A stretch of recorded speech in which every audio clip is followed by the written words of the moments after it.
Okay, you know what? I'm gonna make this video about changing that fuel injector and talking about my Lodestar. So this is a 1970 International Loadstar. It is a former grain truck, and what I've done, the frame was about 6 feet longer, and the axle was, I think I actually cut off. Yeah, I think the axle was mounted back behind. Let's see, I'm looking for holes like that. Okay, I think that the axle was actually mounted way back here, but what I did, I lifted it up and I used a torch to get all the rivets that held the perches into the frame. I burnt them out, and then I took the axle and I moved it up 6-7 feet or so, and then I spent like days drilling those 4 holes and then these 4 holes through the bottom. But these were kind of nice because I was able to put a bottle jack on the ground and then put the drill on top of it and just pump up the bottle jack while it drilled upwards. But these I just had to sit there and just push against. So I put the wheels here because that's where that bed required them to be. And this is really the only part of the bed where I didn't really plan it out. I should have set the bed just a little further back, because what this is right here, it looks kind of stupid right now, but what goes there are exhaust stacks. So I built the exhaust stacks. They're just gonna, I think they're gonna come up like 5 feet, and then I have little caps that go on them that'll flap. Hopefully they might just stay open the whole time, but they're gonna come down and then turn in, and then I'll figure out what to do from there. But that's why these are loose, because I welded a plate onto the side of the pipe so I could bolt it on there. And I still have to figure out what I'm going to do with those pipes. As for coating them, I do have these, and I welded studs onto the exhaust pipes to attach these to it to kind of dress it up. But what this does, having the exhaust pipe there, because this body line does not match that one, and the bed is actually like the contour of this, like I think the body of the truck kind of goes like that, so this like sticks way out. So I put those exhaust pipes on there as kind of a break between the body and the cab. And I found out later that some of these trucks, like they did kind of have beds for them. I think it was a smaller version, or maybe it was like the Scout or something. Maybe it was, I don't know, I saw a picture. But so I put those on there to break up the whole body line, but I just wish I would have put the bed just a little further back where I wouldn't have had to do all that, and I could have just had the exhaust pipe sitting here versus here. I guess it looks more custom or more crappy. I guess it's subject to someone's opinion. So the exhaust pipe is going to sit right here and just kind of be a break for that. But all right, so this truck, there's a shit ton of Bondo in there. A tree fell in this truck, and that's how I bought it. And the roof was smashed down, and so I straightened it up as best I could. But you know, there's only so much you can really do. Well, there's only so much I could really do. Perhaps a professional body shop could have made it perfect, but you can kind of see like it's just not right. But you know, it's supposed to be a rough truck, so I guess it's okay. So I put this headliner in here. I think it looks kind of cool. I wish I would have done a better job, but this was from the factory. There was a 3-piece headliner in here. It was just basically a cardboard that had wallpaper on it, and it's still up there. So what that headliner did was, like, there was a large section in the center and then 2 side pieces, and you can kind of see where I just glued this to those side pieces. That's where the edge of a side piece is. And I suppose I could have figured something else out, but so I'm gonna turn the key on. I put these in here. These are for air horns, and they're connected to, I have solenoids under the seat. I can't really get to it right now, so they're plumbed. The electrical signal is plumbed from there to the solenoids, and then from the solenoids the air line goes out, and it goes through the inside of this, and then it goes up to the roof and connects to these air horns. So these are just standard truck air horns, and then this one's a Grover's Duggar tone. I still have to figure out what I'm gonna do for like the compressor. I'm hoping that I can just put it under the seat, you know, get a small one, because how often do you really use something like that and then have an air taken under the seat too? But this truck, it also has, a 5-speed transmission with the high-low rear end. So you could do first low, first high, and so on. I've tried to drive it like that. It's just, the truck's not heavy enough right now for that. I suppose it's for if you have a really heavy load, but you try to sit there and split the gears and you just can't do it because of how light this truck is. But so how that kind of works, I mean, I'm not an expert on this, but that little motor you were hearing is from this thing.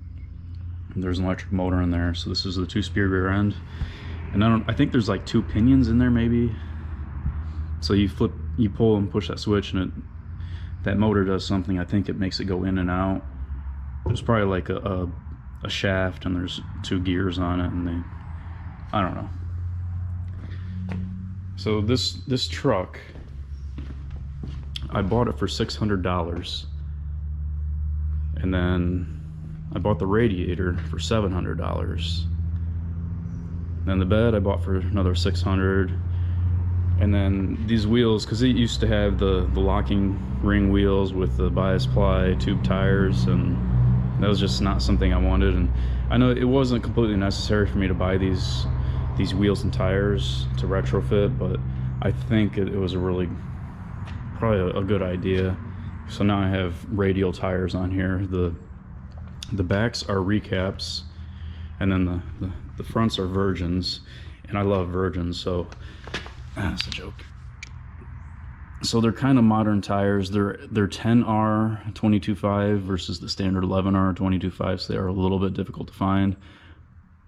But so yeah, I don't have the locking ring tires anymore, or wheels, and that's good, because they're kind of dangerous, because you probably have never messed with the locking ring wheel. It's one step above the split rim, which is the wheel that takes off people's arms and things. I suppose the locking ring could if you were really careless with it, but the locking ring, it's kind of like a ring, right? Kind of like this. Like this would be the wheel, and then this would be the ring that locks around the wheel. But what that does is you could take that ring off, and then you would slide your tire on and off, because you would have a tube in there, and the tube would pop through there, and then you would have to get that ring back on there. But the problem with the rings is if you had rust in there, or any kind of buildup that would prevent the ring from engaging all the grooves, when you start to fill it up, that ring could snap off, and that could potentially kill someone. I don't know that I've ever heard of someone getting killed with a locking ring. I've heard of it with the split wheels, but it's possible. I mean, I've seen people do it on purpose, because you put 100 psi on a tire like this. I don't think that you should, but some people are careless and they do things like that. So yeah, this truck, I had to replace the wheel cylinders in there for the brakes. That was not easy. I can't even remember how I found them, but I think I took the old ones off, and I think that Napa was able to cross them with another one. But the bad thing about this, it doesn't have like ambidextrous wheel cylinders, or it's like, because there's 2 in the front and 2 in the rear, but they're specific. Like this one looks a certain way, and that one looks a certain way. And then I think the backs might have been ambidextrous. I think they did on top and bottom. So it was a little bit of a pain. But this is a running, driving truck. That's one thing I have tried very hard to keep it as being, because all my projects, like my Camaro, it was down for 10 years, and then my Thunderbird, oh my God, that's been about 16 years. I haven't driven it in 16 years, and so I'm really trying to avoid that. So with this truck, I wanted to just make sure I kept it running. And the hard part is, like, that's a gas engine. I don't want a gas engine, but the truck is running, it's driving, and I just don't want to mess with that. I mean, ideally, there's actually a truck out there, that red truck that has a DT360. I would love to put that in here, but I just can't do it. Well, and then there's another truck out there, that one I keep luring, that white pump truck. that truck it's down permanently, so the tank is going to come off, and then the cab and chassis are junk, but it's got a DT466 and it's a mechanical DT466. So I would also like to pull that engine out and fix the problems with it, because it's got bad I think they're called like wet sleeves on the cylinders. That truck overheated many times, and what it ended up being was a bad thermostat, and the thermostats I kept buying were garbage, and I didn't realize that. But what happened with those thermostats is, like, say your thermostat needs an inch of space to open and close fully. Well, those thermostats I was buying, they were for that truck, but they would take like 2 inches. I mean, that's just a generalization. It could have been like a 1/2 inch versus 3/4, but those thermostats would take like 2 inches to fully open.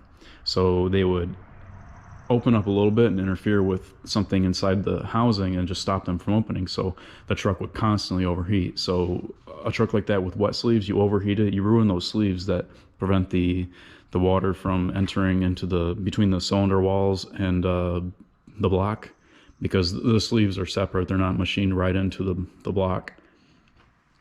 So you overheat it, then the seals get ruined, and water gets in between the cylinder walls and the block, and then eventually the water gets into the oil, and that's what's going on with that machine or that truck. It's the crankcase is full of water, and yeah, so it's no good. I mean, that engine might be shot completely by now just from sitting there full of water in the crankcase, so it might be no good anyway. But so that truck, it's gonna get taken apart eventually, and I guess I'm gonna take that tank and try to put it on the other truck if I can ever find time to paint the other truck. So yeah, I mean, that's kind of, I just want to talk about this Lodestar. I'm talking about something completely different. And then I didn't paint the firewall because I'm not going for something high quality like that.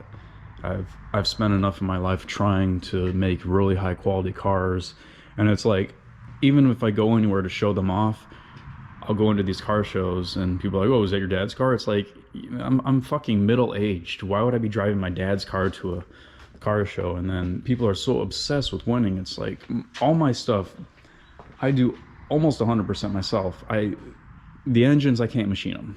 I just cannot justify the cost of buying machining, but I do all the paint and bodywork. I do all that. And it's like, and you go to these car shows and it's like, you start asking questions. You're like, "Oh, who did this? Oh, I paid this guy to do this. I paid this guy to do this. I paid another guy to do this. I paid another guy to do this." It's like, so what are you doing? You're driving in someone else's masterpiece? It's just, it annoys me. And then they get all butthurt over these trophies. I've never even entered a car show. I've gone to them. I'll park my car and get the hell away from it, because I don't want to sit there and answer 1,000 questions about, is this your dad's car? Is this daddy's car? It's like, it's so stupid, because I don't know, pisses me off. So I got a bunch of parts up here from my Lodestar. It has the butterfly hood. That's part of the hood, and those are the fenders. That's a door for it, and door panels, and so yeah, I don't know, there's not a lot of content in me changing a fuel injector, so I just thought I'd throw this into here. I'm sure people are interested in stuff like this. I need to find like these new brake lines too, because I don't really trust them. And I seem to have a leak from this power steering thing. I don't know exactly how that works. I guess that would be like the hydraulic pump to push the steering stuff. I don't know, it's kind of weird. Yeah, that's got to be it. And then it's got the air assist brakes. Those are fun to bleed. But I've only driven this truck a little bit, and it is rough. This was a bad choice. I should have cut these U-bolts off and rebuilt the spring packs, because as it sits, this truck does not bounce in the back, and you can really feel it in there. My head hits the ceiling all the time, and it always does anyway.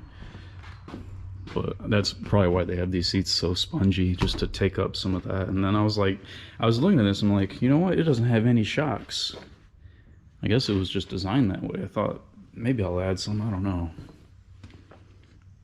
And then I found like this little edging here. I found that on Amazon. I think it really dresses up that pinch weld, because normally cars do have something like that, but it was hard to find, but I finally found it and I really like it.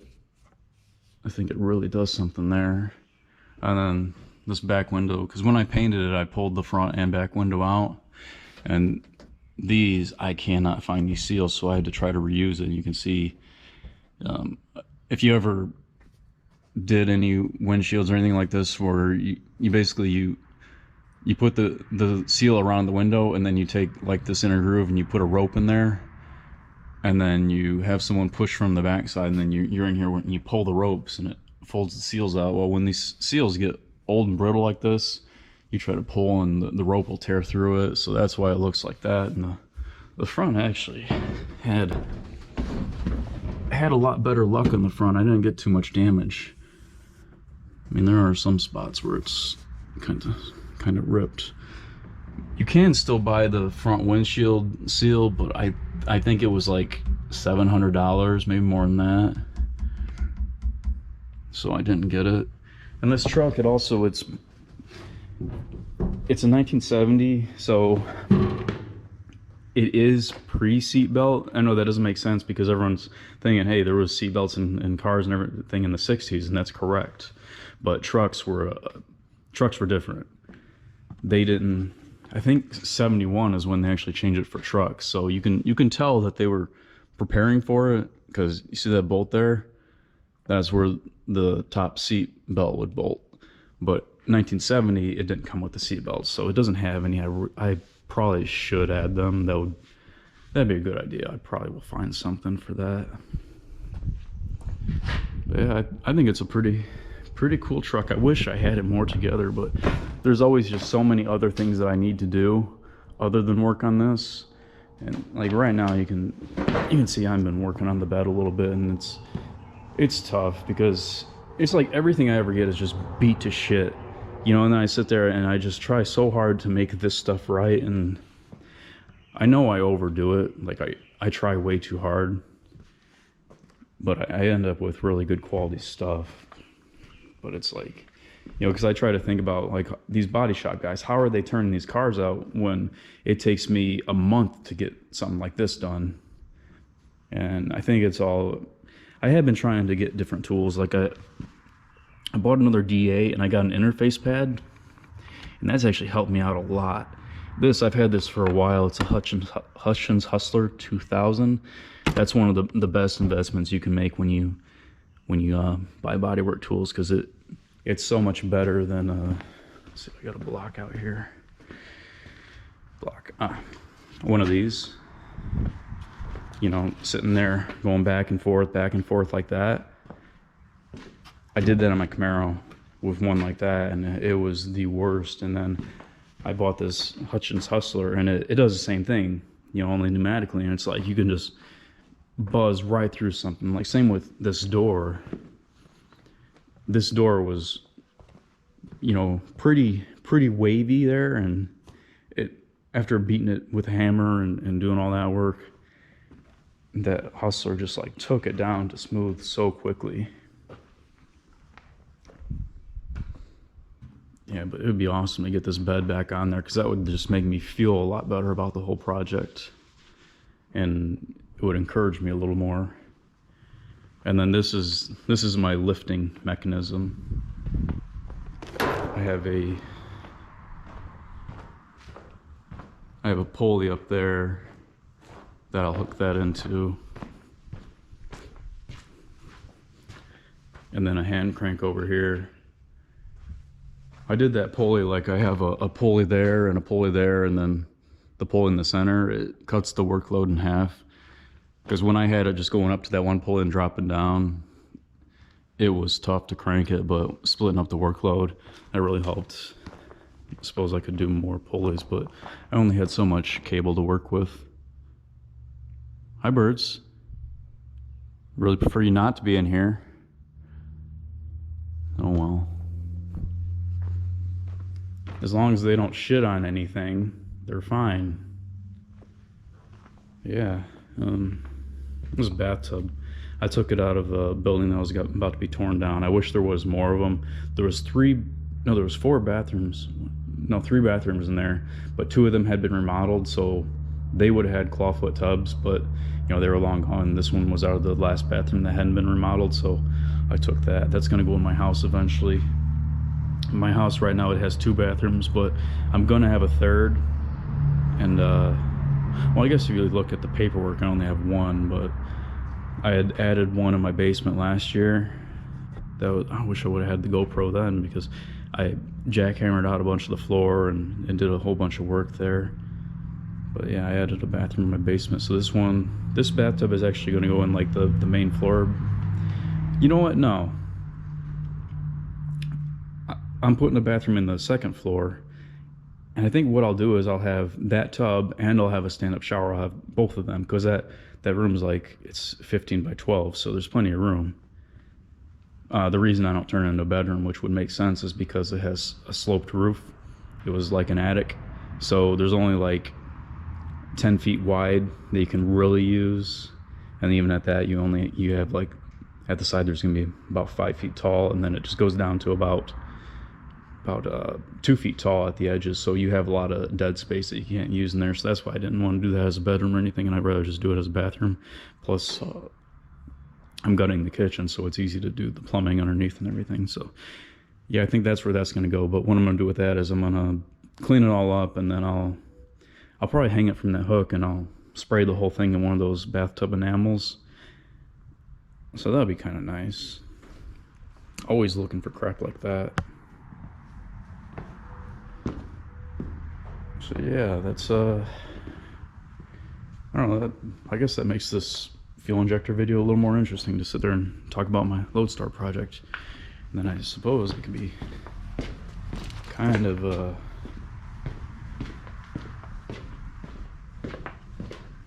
show this other one here. Another Lodestar. That one's a newer one though. It's got a one-piece hood instead of the butterfly hood. So, and that one's I'm not too excited about, but that one's gonna get the same treatment as this one with a pickup truck bed. You know, cut the frame, move the axle forward. Yeah, all right, that's about that. Back to the injector stuff.